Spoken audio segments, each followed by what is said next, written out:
الحمدللہ ہمارا نظریہ قرآن ہے، ہماری سوچ حدیث ہے، ہمارا وہ نظریہ ہے جو ہمیں حضرت ابو بکر صدیق نے عطا فرمایا ہے، جو عمر فاروق عثمان غنی مولا علی نے دیا۔ ذمہ داری سے بات کر رہا ہوں۔ حضرت عبداللہ ابن عباس کہتے ہیں، صحیح بخاری صحیح مسلم، حضرت عبداللہ ابن عباس کہتے ہیں حضور جماعت کرا رہے تھے، ایک دفعہ سورج گرہن ہوا تو نبی پاک علیہ السلام نے فرمایا آؤ تمہیں نماز پڑھاؤں، مسجد نبوی میں جماعت ہو رہی ہے۔ ایک حدیث میں لفظ ہے کہ قیام، حضور کھڑے تھے قیام کی حالت میں، اور ایک لفظ یہ ہے کہ حضور رکوع گئے اور دوبارہ اٹھے، اور کھڑے کھڑے حضور نے پتہ کیا کیا، اپنا سیدھا پیر تھوڑا آگے کیا، قدم مبارک، اور پھر حضور نے بازو اپنا فضا میں بلند کیا۔ صحابہ کہتے ہیں ہم نماز میں کھڑے ہیں پیچھے، ہم دیکھ رہے تھے، تھوڑی دیر تک حضور کا ہاتھ لہراتا رہا، حضور نے کچھ سوچا، پھر دست مبارک کو واپس لے آئے، نماز پڑھائی۔ کچھ لوگ تو چلے گئے، جو حقیقت جاننے والے تھے وہ ذرا قریب قریب بیٹھنے لگے، کوئی یہاں بیٹھتا ہے، کوئی وہیں بیٹھتا ہے، کوئی قریب آتا ہے، کوئی جاتا ہے۔ حضور بڑا جانتے تھے غلاموں کے حالوں کو، فرمانے لگے چلو پوچھو جو پوچھنا چاہتے ہو، دائیں بائیں نہ بیٹھو، جو بات ہے کرو۔ عرض کی حضور آج سمجھ نہیں آئی، نماز میں آپ نے پہلے پیر آگے کیا، پھر ہاتھ اٹھایا، پھر واپس لے آئے، سمجھ نہیں آئی۔ میرے رسول کریم صلی اللہ تعالی وسلم نے فرمایا چلو چھوڑو، کیا کرو گے پوچھ کے۔ کہتے ہیں باقی تو چپ کر گئے۔ حضرت انس بن مالک چھوٹے بچے تھے، اٹھ کے قریب آئے، غلام تھے، حضور پیار کرتے تھے، کہنے لگے نہیں یا رسول اللہ سب کا دل کر رہا ہے، آج ذرا بتا دیں۔ تو میرے محبوب پاک نے بتایا تیرے لیے 2-4 قدم عرش بری ہے۔ سید عالم علیہ السلام فرمانے لگے جب میں قیام میں تھا تو میری نظر اٹھی، ذرا میں نے اوپر دیکھا تو میری نظر جنت میں چلی گئی۔ کہاں کھڑے ہیں حضور؟ بول کے بتائیں، بول کے۔ کہاں کھڑے تھے؟ مسجد نبوی میں۔ فرمایا نظر اٹھائی تو میری نظر جنت میں۔ حضور فرماتے ہیں میری نظر پڑی تو جنت میں انگوروں کا ایک خوشہ لٹک رہا تھا۔ لوگ تو کہتے ہیں نا گئے کیسے، میں کہتا ہوں روز جاتے تھے، روزانہ انگوروں کا گوشہ لٹک رہا تھا۔ حضور فرماتے ہیں مجھے بڑا اچھا لگا، میں نے اسے ہاتھ ڈال دیا۔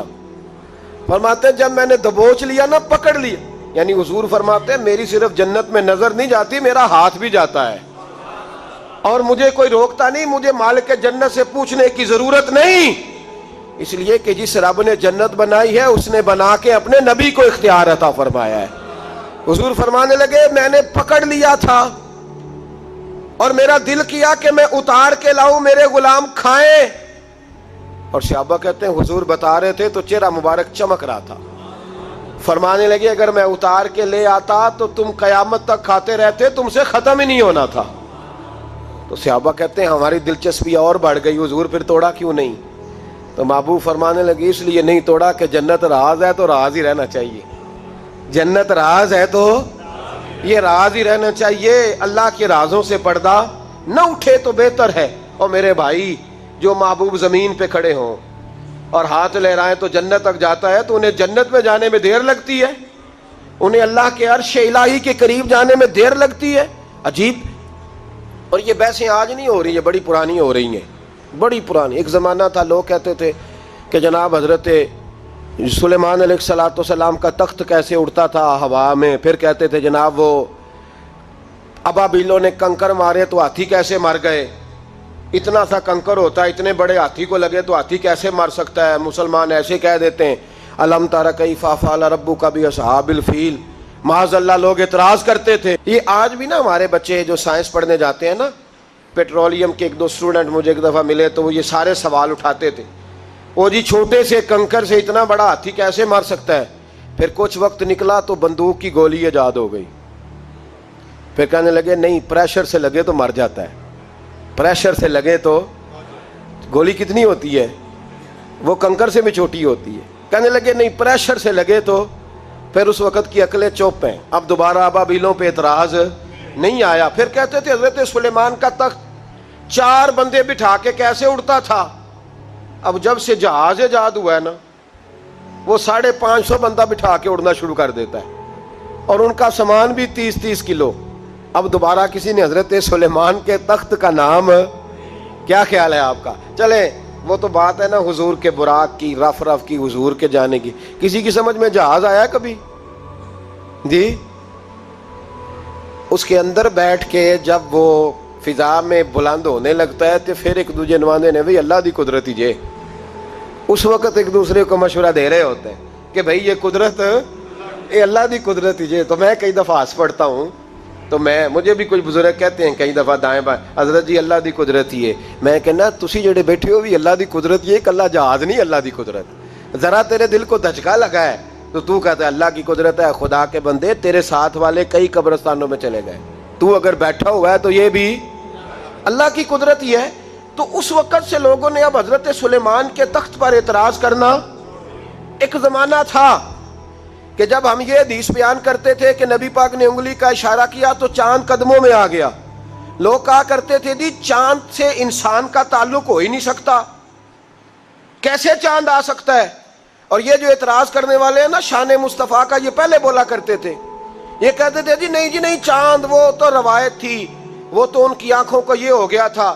یہ لوگ ساتھ شامل ہو جاتے تھے.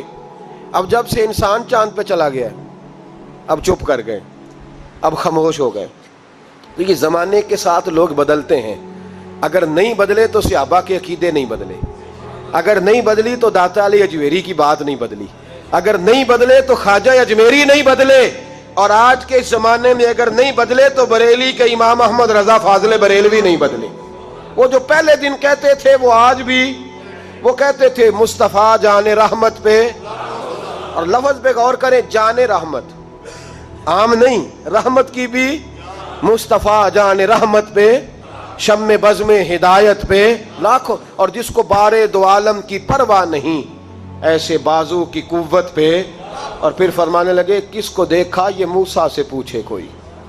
کہنے لگے ان سے پوچھ یہ کام کتنا مشکل ہے. کس کو دیکھا یہ موسیٰ سے پوچھے کوئی. تو بھائی آنکھ والوں کی ہمت پہ، بولے تو صحیح، آنکھ والوں کی ہمت پہ. فرمانے لگے یہ تو میرے محبوب کی ہمت ہے. تجلی دیکھنے سے حضرت موسیٰ بے ہوش ہوتے ہیں.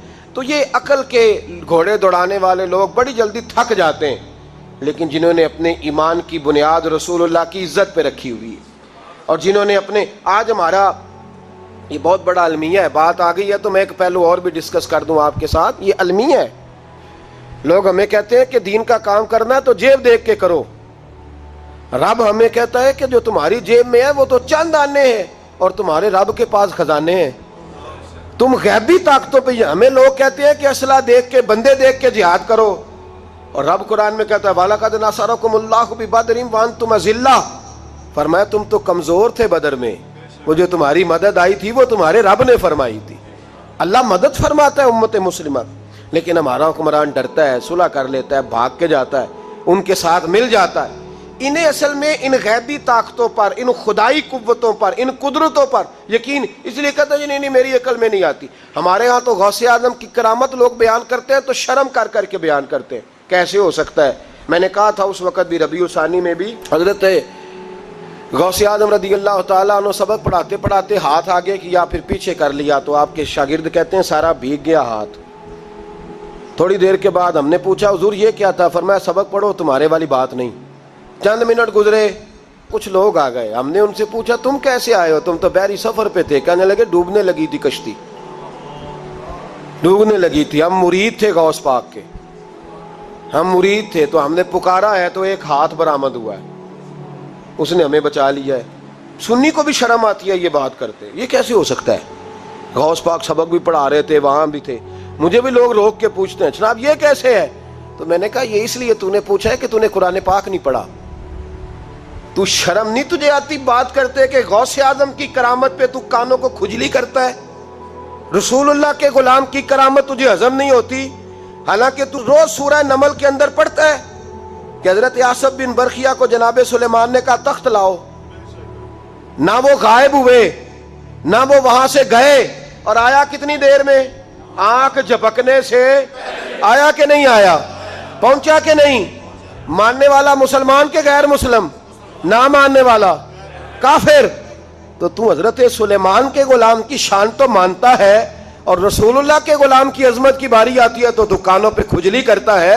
او خدا کے بندے، یہ تو حضرت سلیمان کے امتی ہیں اور میرے مصطفیٰ نے فرمایا علماء امتی کا انبیاء بنی اسرائیل، میری امت کا عالم اس طرح ہوگا جس طرح بنی اسرائیل کا نبی ہوا کرتا تھا۔ تو ہم لوگوں کا نظریہ کدھر گیا؟ شرم سے بیان کرتے ہو؟ ہم نہیں شرم سے بیان کرتے، ہم کھل کے کہتے ہیں خدا کے فضل سے ہم پر ہے سایہ غوث اعظم کا، کھل کے اعلانیہ، خدا کے فضل سے ہم پر ہے سایہ غوث اعظم کا، ہمیں دونوں جہاں میں ہے